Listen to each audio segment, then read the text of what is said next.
영국의 한 교회에서 한 소년이 작은 헌금을 합니다. 1페니. 이 1페니의 헌금을 하면서 이 성경을 꼭 사서 인도에 보내달라고 요청을 했습니다. 1페니는 한 200원 정도 하는 돈이에요. 그러다 보니 200원 갖고 할 수 있는 부분이 없잖아요. 목사님이 그 소녀의 마음을 알고 부족한 돈을 보태서 작은 신약 성경 하나를 샀습니다. 그리고 제일 뒷면에 이 소년의 그 사인을 해서 인도에 보냈어요. 이 일이 있고 나서 이 소년도 자신이 성경책을 보냈다라는 것을 잊고 살았고요. 목사님도 잊고 살았어요. 그리고 난 이후에 20년의 시간이 흐릅니다. 우연찮게 이 목사님이 인도를 이렇게 가게 되었습니다. 인도의 한 마을을 방문했는데 이 마을 보니까는 대부분 사람들이 하나님을 잘 믿고 있는 거예요. 그 믿음이 신실한 것을 보게 됩니다. 그래서 목사님이 물어요. 어떻게 이 동네는, 이 마을은 하나님을 믿게 되었느냐라는 물음이었습니다.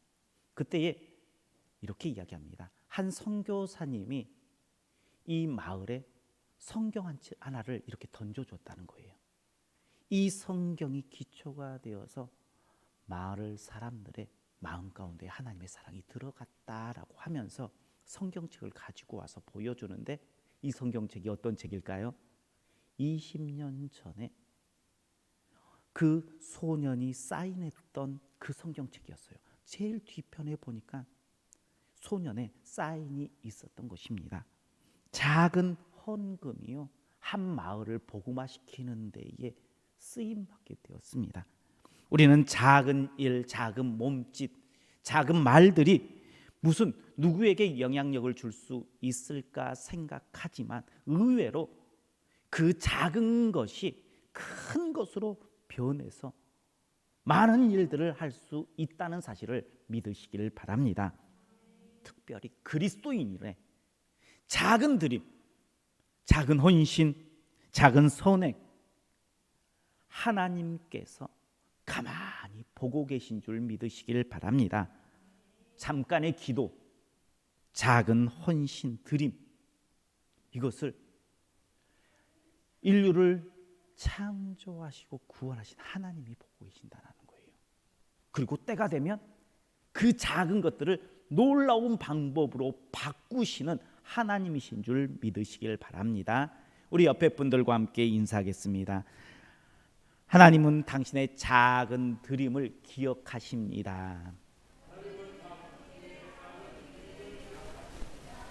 우리가 드리는 거요, 작은 것 하나요, 우리는 잊고 살아도요, 하나님은 기억한다는 사실을 기억하고 하나님 앞에 나아가는 우리 성도님들 되시길 주의 이름으로 축복합니다.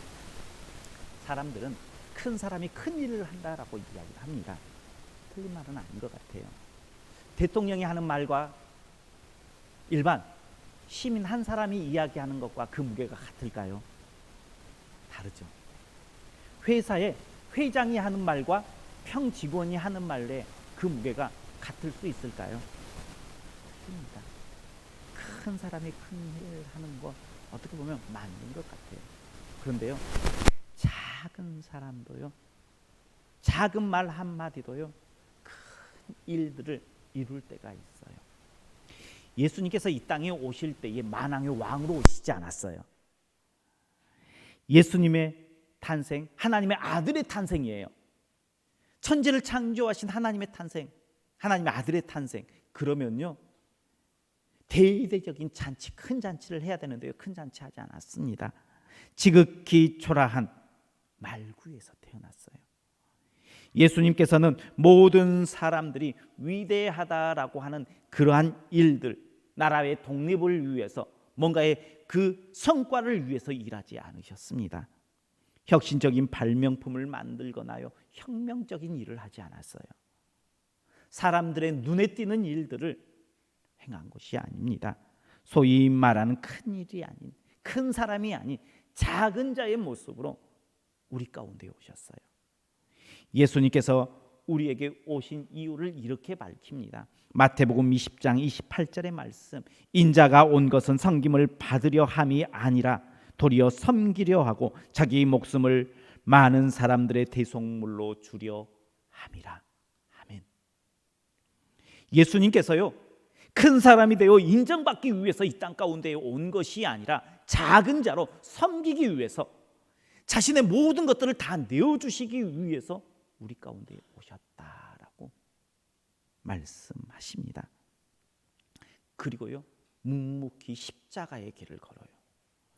지금이야 우리가 십자가 그러면 얼마나 감격이에요. 때로는 십자가만 생각해도 우리 안에 뭉클하면서 눈물 흘릴 때가 있잖아요. 지금은요, 십자가를 찬양해요. 그런데 그 당시 때는 어땠습니까? 모든 사람들이 저주하는 길이었어요. 제자들마저도요, 그 십자가의 길을 인정하지 않고 도망갔던 그러한 시대였습니다. 모두가 애면한 그 길을 걸어가셨습니다. 그러나 그 작은 길이 우리를 그리고 온 인류를 구원하는 길인 줄 믿으시길 바랍니다. 이렇게 우리가 구원받은 거예요. 그 당시에 아무도 인정해 주지 않았던 그 길을 걸어가심으로 인해서 아주 작은 모습, 작은 자로서 자기의 모든 것들을 내어줌으로 우리가 구원받았다라는 사실입니다. 작은 자의 작은 일 무시할 수 없어요. 무시해서도 안 됩니다. 우리가 드리는 작은 것을 하나님께서는 결코 무시하지 않으세요. 이스라엘의 수도인 사마리아 성이 아람군에 의해서 포위가 되었습니다. 그때의 상황이 얼마나 끔찍했는지 성경은 이렇게 이야기합니다. 부모가 배가 고파서요, 자식을 잡아먹어요. 천륜을 깨뜨려 버릴 수밖에 없는 그러한 극단적으로 몰리는 그러한 상황이 사마리아 성의 모습이었습니다. 사마리아 성 안의 모습이 그랬으니 사마리아 성 밖에 있는 나병 환자의 모습은 어땠을까요? 아마 더 끔찍했을 거예요.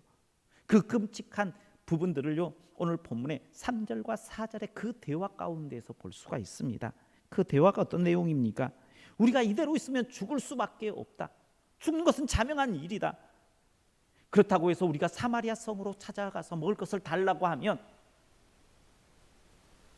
그곳 사람들도, 사마리아 성 사람들도 먹을 것이 없어서 천륜을 깨뜨리는 그러한 인생을 사는데 우리가 거기서 맞아 죽지 않으면 다행인데, 이제 우리가 아람 진영 적군의 군대에 가서 우리를 받아주면 살 것이고, 그렇지 않으면 죽는 것인데, 여기서 있는 거나 가만히 있어서 죽는 거나 가서 맞아 죽는 거나, 죽는 것은 매 한 가지니까 가보자.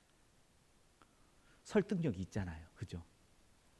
그 방법밖에 없는 것 같잖아요. 근데 이성적으로 생각하면 나병 환자들이 아람군 진영으로 가면 살 수 있었을까요? 나병은 어떤 병이에요? 전염병이에요. 그죠? 고치지 못한 병이에요.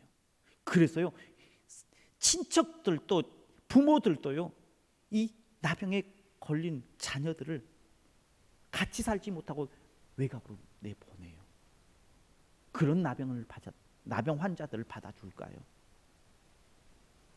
그들이 무슨 정보를 가지고 올 거란 기대가 있었으면 받아줄까요? 아마 아람군은 진짜 이 사마리아 성에 첩자들을 보내서 지금 상황을 다 알고 있을 거예요. 아람군이요, 이 나병 환자들에게 뽑아 먹을 것은 아무것도 없어요. 그것을요, 이 나병 환자들이 알 수 있었을까요? 몰랐을까요? 알았을 거예요. 그래도 그러한 선택, 어떻게 보면 죽음의 길로 그들은 걸어갑니다. 이성적인 생각의 틀을 깬 판단의 길을 걸어가요. 그런데요, 하나님께서는 때로는 이렇게 인간의 이성의 생각을 깨는 그러한 일들을 통해서 일할 때가 있다는 거예요. 우리가 맞다라고 생각했던 그 모든 것들을 깨뜨려 버릴 때가 있어요. 기드온이 사사 시절 때에 미디안군이 쳐들어옵니다. 그때에 이스라엘 백성들에게 군대를 동원해요. 그때 모인 숫자가 32,000명의 군대가 모여요. 그런데 하나님께서 어떻게 하십니까? 그 군대가 그 수가 많다 해서 300명으로 줄이잖아요. 이성적으로 맞습니까? 틀립니까? 미디안군은 수십만 명인데 32,000명도 어림도 없어요. 근데 300명으로 줄인다. 말이 돼요? 말이 안 되는 숫자입니다. 우리의 이성적인 길과 반대의 길을 하나님께서 택하셔 그 길을 걷게 하시고요, 결국 승리하게 하세요. 우리는 우리의 이성적인 생각, 지혜로운 생각, 그런 결정이 다 옳은 것처럼 보여요. 합당한 것처럼 보여요. 그렇지만 하나님은요, 우리의 생각과 다를 수 있다라는 것, 그것을 우리는 알아야 된다는 거예요. 나병 환자들이 이성적인 판단이 아니라 비이성적인 그러한 선택을 합니다. 그렇다면 이 나병 환자들이 그런 결정을 한 배경은 어디 있을까요? 아무것도 할 수 없으니 여기서 죽으나 굶어 죽으나 아람군에 가서 죽으나 매 한 가지가 아닌가. 이 마음이 어디에서 왔을까요? 3절과 4절의 대화만을 보면요, 이들은 그냥 우연히 나병 환자들이 대화하여 그들이 결정한 것처럼 보입니다. 사람의 생각처럼 보입니다. 그들의 선택인 것처럼 보여요. 그런데요, 그들이 그 결정을 하고 아람 군대 진영을 향해서 걸어갔을 때에 하나님께서 일하셨어요. 그들의 발자국 소리를 병거 소리로 바꾸셨어요. 말소리로, 큰 군대의 소리로 바꾸셨습니다. 그 말은 나병 환자들이 자기들이 결정한 것 같지만 이것은 자기들의 결정이 아니라 하나님께서 그 마음을 그들의 마음 가운데에 넣어 주었음을 이야기해 주고 있습니다. 우리는 우리가 잘나서 뭔가를 결정한 것 같아요. 오늘 주님의 전에 나와서 예배하는 거 내 결정인 것처럼 보여요. 습관처럼 왔다 하더라도 이게 그냥 내가 결정해서 내가 뭔가를 헌신해서 하나님께 드린 것 같아요. 근데요, 하나님께서는 우리에게 더 큰 것을 주기 위해서 그 마음까지도 우리에게 주시는 하나님이신 줄 믿으시길 바랍니다. 그래서요, 우리가 신앙생활 열심히 하는 것 누군가에게 자랑할 게 아니에요.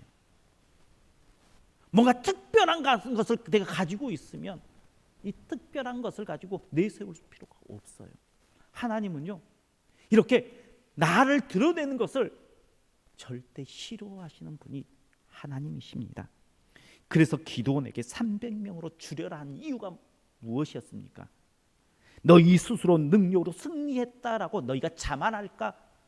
내가 300명으로 줄이게 하였다라고 말씀해 주십니다. 그래서 작은 자인 나병 환자를 통해서 하나님께서는 일하셨습니다. 그리고 인간의 상식이 아닌 비상식의 길을 통해서 하나님께서는 그 극단적인 상황 가운데 몰린 그들을 구원해 주셨습니다. 기도하는데요, 때로는 내 상식이 도무지 이해가 되지 않는 그러한 마음이 생기고요, 그러한 것들이 우리 가운데 오면요, 기도하면서 하나님을 기대해 보십시오. 하나님은 그 비상식적인 일들을 통해서요, 하나님의 놀라운 일, 기적적인 일들을 행하시는 하나님이십니다.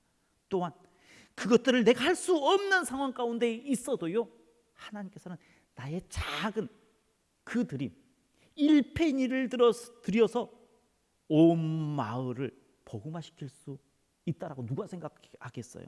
근데 그 1페니가요, 어떻게 돼요? 온 마을을 복음화시키는 모습이에요. 나의 작은 기도 작다라고 생각하지 마세요. 나의 작은 헌신, 작은 드림 결코 작은 것이 아니다라는 것입니다.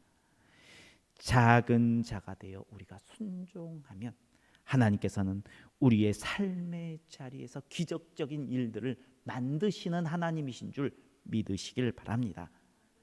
그렇다면 하나님은 능력이 계시는 분이잖아요. 능력이 있는 분이잖아요. 우리의 삶의 기적적인 능력을 통해서 우리의 문제를 단번에 해결해 줄 수 있는 분이십니다. 조금만 고통을 당하게 하고 쉽게 우리를 회복시켜 줄 수 있는 분입니다. 그런데 왜 그렇게 회복하지 않고 벼랑 끝에까지 밀어붙였을까요? 사마리아성 백성들이요, 천륜인 자식을 잡아서 먹는 일들까지 어떻게 보면 벼랑 끝에까지 몰아넣었어요. 나병 환자들이요, 어떻게 보면 비상식적인 결정을 할 만큼 극한의 자리까지 밀어붙였어요. 벼랑 끝에까지 밀어붙인 거예요. 하나님의 능력이면 그렇게까지 하지 않아도요, 충분히 그들을 회복시킬 수 있었는데 왜 벼랑 끝에까지 미루었을까요? 우리는 그 길이 벼랑 끝이다라고 생각을 해요. 요셉이요, 노예에 팔려서 보디발의 아내에게 누명을 쓰고 감옥에 갔는데 그 감옥이 어떤 생각이 들었을까요? 벼랑 끝이다라고 생각이 들었을 거예요.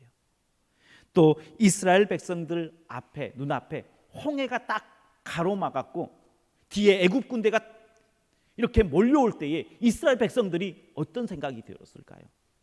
내 인생의 벼랑 끝이다, 여기가 끝이다라고 생각했을 거예요. 다니엘이 왕의 조서에 도장이 찍힌 것을 알고도 기도하면서요, 어디까지 던져졌어요? 사자굴에 던져질 때 어떻게 보면 벼랑 끝이었습니다. 이렇게 벼랑 끝까지 던져졌는데 이것은 내가 생각하는 벼랑 끝이에요. 사람이 생각할 때의 벼랑 끝이다라는 거예요. 하나님은 그 자리가 벼랑 끝이 아니라 하나님께서 드디어 일하실 자리임을 볼 수 있는 우리 성도님들 되시길 주의 이름으로 축복합니다. 요셉이 벼랑 끝이다라고 생각했던 그 감옥의 자리에서 누구를 만나요? 술 맡은 관원을 만나요. 그래서 총리로 나가는 길을 마련해요. 벼랑 끝이었는데 벼랑 끝이 아니에요. 이스라엘 백성들이 홍해를 만나요. 벼랑 끝이었습니다. 근데요, 그 홍해를 지남으로 인하여 지금까지 자신을 두렵게 했던 애국 군대, 아직 떨쳐버리지 못했던 그러한 문제들이요, 이 홍해의 사건을 통해서 해결이 되어집니다. 다니엘은 사자굴에 던져짐으로 벼랑 끝이었어요. 그런데 그 자리에서요, 하나님께서 다시 건져내심으로 인하여 많은 사람들에게 존귀하게 세움받는 총리가 되어져요. 하나님께서는 사마리아 성과 나병 환자들을 벼랑 끝으로 내미는 것이 아니라 하나님께서 은혜의 손길로 그들을 붙잡아 줄 그 자리로 세우시고 인도하신 그 하나님을 볼 수 있는 우리 성도님들 되시길 주의 이름으로 축복합니다. 우리의 신앙생활도요, 가끔 보면요, 벼랑 끝이다라고 생각할 때가 있어요. 여기서 더 내려갈 것이 없는 것처럼 느껴질 때가 있어요. 신앙생활도 그렇고 우리의 삶의 자리도 그렇습니다. 질병의 문제로, 자녀의 문제로, 여러 가지 인생의 문제로 더 이상 아무것도 내게 남아있지 않는 것처럼 느껴질 때가 있습니다. 도무지 답을 찾을 데가 없을 때에, 뭔가 통로가 없을 때에 그러한 순간을 맞이할 때가 있습니다. 그때가 우리 가운데는 벼랑 끝처럼 느껴지지만 하나님의 은혜의 손길을 누리고 다시 회복하여 일어날 때임을 볼 수 있고 그 하나님께 기대하는 우리 성도님들 되시길 주님의 이름으로 축복합니다. 이렇게 해서요, 하나님께서는 벼랑 끝이다라고 생각했던 그 자리에서 하나님의 은혜에 능력을 행하심으로 인해서 나병 환자들이 하나님의 은혜를 입습니다. 그리고 그곳에서 모든 것들을 보상받아요. 기쁨을 주체하지 못하고요, 먹고 마시고 챙깁니다.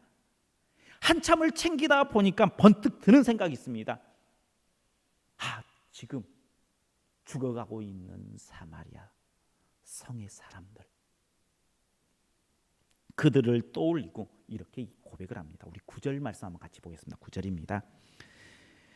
나병 환자들이 그 친구에게 서로 말하되 우리가 이렇게 해서는 아니 되겠도다. 오늘은 아름다운 소식이 있는 날이거늘 우리가 침묵하고 있도다. 만일 밝은 아침까지 기다리면 벌이 우리에게 미칠지니 이제 떠나 왕궁에 가서 알리자 하고. 아멘. 그들은 은혜를 받았어요. 그리고 그 은혜를 흘려보내는데 지체하지 않았어요. 인간적으로 생각하면 밤에 같잖아요.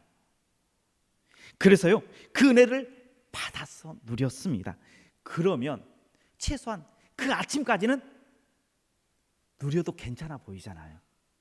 좀 내가 즐길 수 있잖아요. 나도 힘들었으니까 날이 좀 밝으면 그러면 가도 되잖아요. 그런데 그들은 아침까지 기다리면 벌이 우리에게 미칠 것이니 더 이상 지체하지 말자. 떠나서 아름다운 소식을 전하자라고 그들은 선언합니다. 은혜는 받으면 흘려보내야 돼요. 언제 흘려보내야 될까요? 즉시 흘려보내줘야 합니다. 지체하지 말아야 합니다.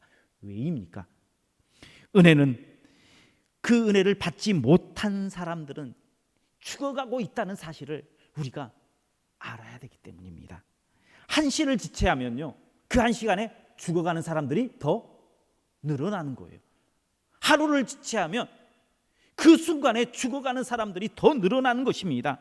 하나님께서 우리에게 가장 큰 은혜를 부어주셨습니다. 바로 예수 그리스도의 구원의 은혜입니다. 십자가의 사건입니다. 그럼 그 받은 은혜를 어떻게 해야 할까요? 흘려보내야 합니다. 하나님께서는 우리가 그 은혜의 통로가 되기를 원하세요. 하나님께서 사마리아 백성들을 구원하는데요, 왕을 사용하지 않았어요. 장관을 사용하지 않았어요. 누구를 사용했습니까? 가장 낮은 자, 아무에게도 인정받지 못하는 자, 그런 자를 들어서 사용하셨어요. 그렇다 그런 것은요, 하나님께서 우리도 사용할 수 있다는 거예요. 아무도 인정하지 않고 무시당했던 나병 환자도 사용하여서 그들을 구원하는데, 하나님께서 지금 얼마나 아름답고 많은 것들을 갖추고 있는 우리, 충분히 하나님께서는 우리를 들어 사용할 수 있습니다. 순종하면 돼요. 요즘 내가 아무것도 없는 것처럼 느껴지십니까? 하나님께서는 모든 사람들에게 외면당한 나병 환자를 들어서 큰 일을 행하셨습니다. 아름다운 소식은요, 그 사람의 직책에 있는 게 아니에요. 그 사람들이 어떠한 소식을 갖고 있는가가 중요한 거예요.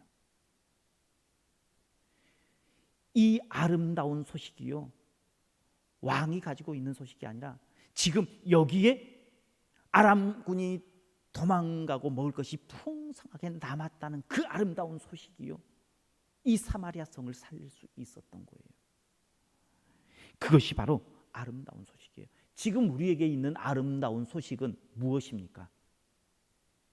바로 우리에게 있는 가장 큰 은혜, 예수 그리스도의 십자가의 은혜인 줄 믿으시길 바랍니다. 그 은혜가요, 내가 어떤 직책을 가지고 있던, 내가 어떤 자리에 있던 그것보다 더 소중한 거예요. 이 아름다운 소식을 이제 들고 나아가야 돼요. 비록 내가 작은 자랄지라도, 비록 내가 아무것도 없는 자랄지라도, 지금 내가 모든 사람들이 비난하는 그 상황 가운데 있다 할지라도 내 안에 있는, 내가 가지고 있는 소식은 그 모든 사람들을 살릴 수 있는 그러한 소식이에요. 예수 그리스도의 십자가의 은혜를 우리의 입술로, 우리의 삶으로, 우리 가정에게, 자녀들에게, 내 주위에 있는 이웃에게, 친구에게 흘려 보내야 할 줄 믿으시길 바랍니다. 지체한 것이 아니라 지금 우리가 감당해야 합니다. 그런 사명자로 하나님께서 우리를 부르신 줄 믿으시길 바랍니다. 하나님은 우리의 작은 입술, 우리의 작은 섬김, 우리의 건네는 그 작은 것들을 통해서 놀라운 일들을 계획하시고 지금 일하고 계십니다. 그 주님을 기대하며 우리의 작은 것들을 하나님의 손에 올려드리는 우리 성도님들 되시고 우리 교회가 되어 하나님께서 나의 작은 드림을 통해서 어떠한 일들을 행하실까 기대하며 주님 바라보는 우리 성도님들 그리고 우리 교회가 되기를 주님의 이름으로 축원합니다. 기도합니다. 사랑이 많으신 하나님 감사합니다. 언제나 우리와 함께 하시고 우리의 걸음을 지키시는 그 놀라운 하나님을 바라봅니다.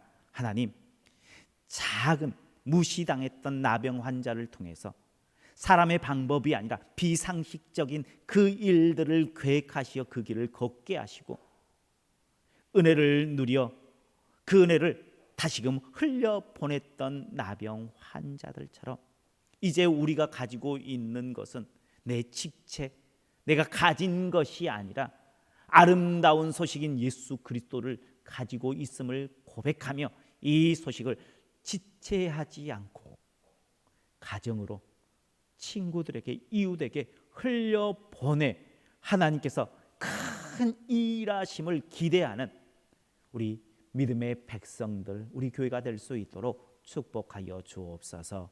예수님 이름으로 기도하옵나이다. 아멘.